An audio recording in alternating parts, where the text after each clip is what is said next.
So, when you hear the title, The Art of War, what's the first thing that pops into your head? You're probably thinking about huge battles, right? Epic clashes? For most people, it's a manual for how to fight. But what if I told you this 2,500-year-old masterpiece is actually about the exact opposite? Sun Tzu himself literally gives the game away right at the start.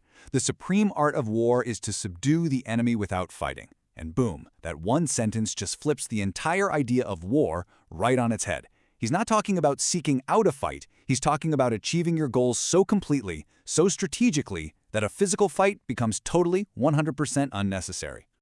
So, that's the big question we're tackling here. How? How on earth does an ancient book about war hold the secrets to winning by not fighting at all? Let's dive in and break down the principles. Okay, so the first core principle is this. The battle is won long before it ever begins. Sun Tzu says the victorious warrior wins first and only then goes to war. The actual conflict, that's just a formality, really. And this is so key. Victory isn't about some brilliant last-minute move on the battlefield. No, it's the result of painstaking preparation, endless analysis, and the long strategy sessions that happen back in the planning tent. The fight itself is just the final act, almost like a ceremony, for a victory that's already been locked in. So how do you plan for that kind of victory? Well, Sun Tzu basically gives us a checklist. He calls them the 5 constant factors.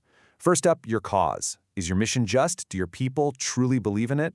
Second, conditions. Think about the weather, the season, maybe for us, the economic climate. Third, the terrain. What's the physical or the market landscape look like? Fourth, leadership. Are you wise? Are you credible? Can you be decisive?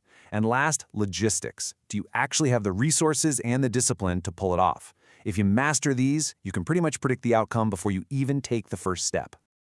All this detailed planning, it leads right into what is probably the most famous lesson from the art of war, the absolute, non-negotiable need for intelligence. Sun Tzu's approach here is actually super simple, but it's unbelievably powerful. It's all about a ruthless, completely objective assessment. You have got to understand your own strengths and your weaknesses, just as deeply as you understand your opponents. And this isn't just for armies, you know? This is about knowing your team's skills at work, your company's position in the market, or shoot, even your own personal habits. And this right here is the payoff for all that intelligence gathering. When you have this level of knowledge, you're basically removing chance from the equation.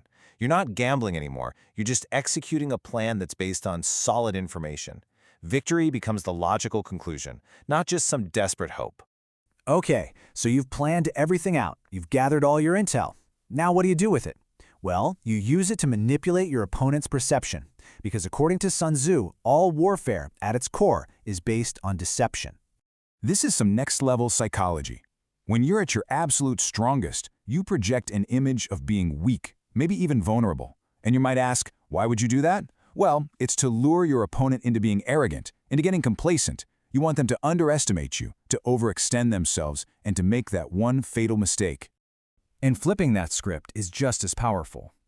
When you're the one who's vulnerable, you project an image of overwhelming strength. This creates hesitation. It creates confusion and fear. You can stop an attack before it even starts, not with force, but with a carefully crafted illusion. You win by making the other guy believe they have no chance. And check out this hierarchy. It makes Sun Tzu's priorities crystal clear. Direct conflict is always the worst option. The absolute best thing you can do is foil the enemy's plot before it even gets off the ground. Second best, isolate them, break up their alliances. Actually fighting their army, that's a distant third. And laying siege to a city? For Sun Tzu, that's basically admitting your strategy has failed. But here's the catch, right?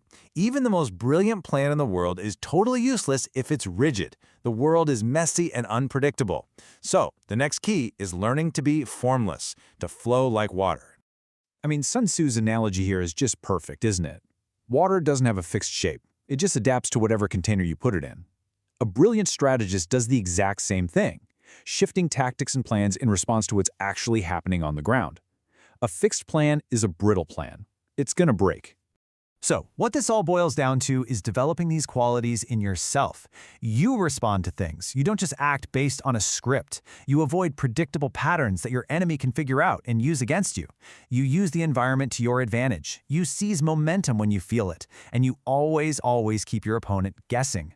By being formless, you're impossible to predict, and therefore almost impossible to defeat. Okay, so let's get practical. How can we take these ancient lessons and use them right now in our own lives, our careers, our businesses? You know, what's so amazing about this stuff is how perfectly it maps onto our world today. The terrain isn't some mountain pass, it's the current market conditions, or the office politics at your job. Spies aren't secret agents, they're your market research, your data analysis, your deep dive into a competitor's new product. The commander is your own mindset and leadership, and alliances, those are your professional networks and strategic partnerships. The principles really are timeless.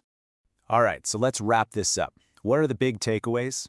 The art of war teaches us to put methodical preparation way ahead of raw emotional passion, to value deep intelligence far, far more than blind aggression, to stay adaptable instead of clinging to some rigid, outdated plan, and to always, always remember the ultimate goal, to achieve what you want so skillfully that the fight itself just disappears.